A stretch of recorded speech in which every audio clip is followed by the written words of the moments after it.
నా పేరు శ్రీహరిరావు అండి. నేను 40 సంవత్సరాలుగా శ్రీహరి అనుకో టింబర్స్ అని చెప్పేసి దేవస్థానానికి యూనివర్సిటీకి కూడా టింబర్ సప్లై చేస్తూ ఇక్కడ యూనిట్ పెట్టుకొని ఉన్నాను. 40 సంవత్సరాలు అయింది. నాకు ఈ జాగా మా అన్నదమ్ముల బాగా పరిష్కారం వచ్చింది. దాని తర్వాత నేను దాంట్లో 32 సెంట్లు మా అబ్బాయికి రిజిస్టర్ చేసి ఇచ్చాను. అది 2002లో.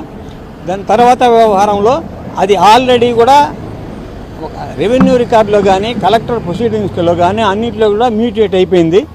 నా స్వాధీనంలో ఉంది. Sale tax, income tax, industries అన్ని డిపార్ట్మెంట్లలో కూడా మా పేరుతోనే నమోదైపోయి జరుగుతూ ఉంది. ఇది కాకుంటే దీనిపైన ఒక బినామీ ఫేక్ డాక్యుమెంట్లు పెట్టుకొని 2016లో ఒక ఫేక్ రిజిస్ట్రేషన్ చేసుకొని శేషారెడ్డి అనే అతను, మహేశ్వర్ రెడ్డి, శేషారెడ్డి, చిదంబరెడ్డి అనే ఒక యాంటీ సోషల్ ఎలిమెంటరీ గ్యాంగ్తో ఇతను చేరి దానికి బినామీ రిజిస్ట్రేషన్ పెట్టుకొని నన్ను పంపించాలని నన్ను ఫ్రీక్వెంట్గా మా ఇక్కడ ఉండే మొద్దులు ఇవన్నీ కూడా తీసేయడము, అటాక్ చేయడము ఇటన్నీ జరుగుతూనే ఉంది. ఇది కొంతవరకు దాన్ని సహిస్తున్నాము. ఆ ఉండే మొద్దులు ఉంటే ఆ మొద్దులను కాల్చి చేపిస్తారు, రాళ్ళు ఉంటే తీసాడ పారేస్తారు, ఇట్లాంటివన్నీ చేస్తున్నారు.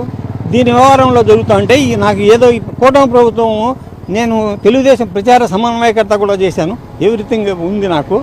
అయితే ఈ ప్రభుత్వం వచ్చిన తర్వాత కూడా వీళ్ళు ఈ తిరుచానూరు సిఐ సునీల్ కుమార్తో ఒక అక్రమ ఒప్పందం చేసుకొని నేను ఇక్కడ లేనట్టుగా ట్రై చేస్తూ నేను లేను అని నిరూపించుకునేదానికి నా సైజులు ఎత్తుకొని పోవడము, దొంగలు ఎత్తుకొని పోవడము, ఇవన్నీ దొంగతనం చేసేయడము, ఇవన్నీ అరాచకాలు చేస్తున్నారు. దీనిపై నేను సిఐ గారికి, పోలీస్ వారికి అందరికి కూడా కంప్లైంట్ ఇస్తున్నాను. కానీ ఇది సివిల్ మ్యాటరు, మాకేం లేదు అన్నట్టు మాతో చెప్తారు.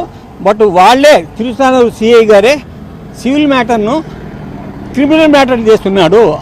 ఆయన సివిల్ మ్యాటర్ అంటాడు. వచ్చిన వాడిని అయ్యా 1986 నుంచి అతని రికార్డు ఉంది, అతను ఉన్నాడు 40 సంవత్సరాలుగా. నీకేదన్నా ఉంటే నువ్వు కోర్టుకు పోయి ఆర్డర్ తెచ్చుకోండి, మీకు సాయం చేస్తాం అనకుండా వాడిని అతన్నే ఇక్కడ చూసేదానికోసమని అతనికి హెల్ప్ చేస్తూ అతను దొంగతనం చేసినా, దౌర్జన్యం చేసినా వాటికి కేసు బుక్ చేయకుండా చేసేశాడు. అదే దీని పరాకాష్ఠగా ఈ మధ్య నా పైన వాళ్ళు అటాక్ చేశారు. నేను ఒక్కడిని, ఇప్పుడు చూశారు కదా ఎంతమంది ఉన్నారు వీళ్ళు, అట్లా వాళ్ళు 10 మంది ఉన్నారు. నేను ఒక్కడినే వస్తే నన్ను పట్టుకొని కొట్టి రక్తగాయాలు గుండె పైన చేసి ఇదంతా చేశారు. యాక్చువల్లీ ఒక్కడిని నాకు already light paralysis, I cannot write, మాట్లాడలేను, హార్ట్ ప్రాబ్లము ఇవన్నీ ఉంది.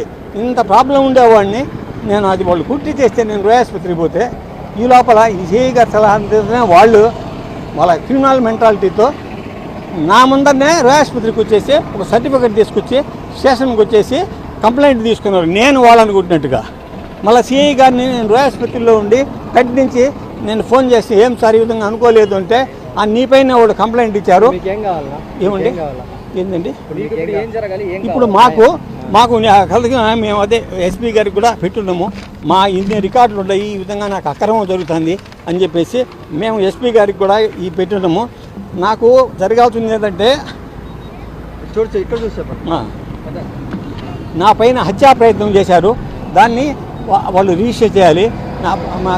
నా డిపోలో ఉండే ఈ దోపిడీ చేశారు, సైజులన్నీ ఎత్తకపోయారు, కొన్ని ఆడ బారేశారు. మా రాజ్యసభకి సంబంధించిన రాళ్ళు ఉంటే అవన్నీ తీసుకొచ్చి బయట ఎత్తుకొని వాళ్ళకి బయట పారేశారు. దాని తర్వాత నాకు వీటిపైన కూడా నాకు న్యాయం జరగాలి. నా పైన హత్యా ప్రయత్నం చేసిన వాళ్ళను వెంటనే అరెస్ట్ చేయాలి, ఫస్ట్ పాయింట్. సెకండ్ పాయింట్, ఇది నా మొద్దులు ఇవన్నీ ఎత్తకపోయారు కదా, అవన్నీ రీప్లేస్ చేసి ఆడ పెట్టుకోవాలి. నా ప్లేస్లో పెట్టేసి ఎక్కడైతే ఉన్నాయి పెట్టేపిస్తే వాళ్ళని కోర్టు పోయి ఆర్డర్ తెచ్చుకోమనండి, నిజాయితీగా వ్యవహరించండి. ఈ శేషారెడ్డి అనే అతను బాగా 40 సంవత్సరాలుగా ఉంది, దానికి తగిన లైసెన్సులు ఉన్నాయి, దానికి తర్వాత ఇన్కమ్ ట్యాక్స్ ఉంది, సేల్ ట్యాక్స్, అసెస్మెంటు, ఎవ్రీథింగ్ ఉన్నాయి. అయినా వీళ్ళు వాళ్ళతో చేరి చేస్తున్నారు. ప్లస్ ఈ ల్యాండ్ వచ్చేసి స్టేటస్ కో ఉంది, వాళ్ళే తెచ్చుకున్నారు. ఆ స్టేటస్ కో ఉన్నప్పుడు ఎవరు ఎంట్రీ కాకూడదు, ఎవరు ఏం చేయకూడదు. కానీ వీళ్ళు నన్ను పంపించేసి ఈ విధంగా వాళ్ళ డాక్యుమెంట్, దొంగ డాక్యుమెంట్కు అనుకూలంగా కట్టుకునేదానికి చేస్తున్నారు. దీనిపైన కలెక్టర్ గారు స్పందించాలి. నేను ఇక్కడ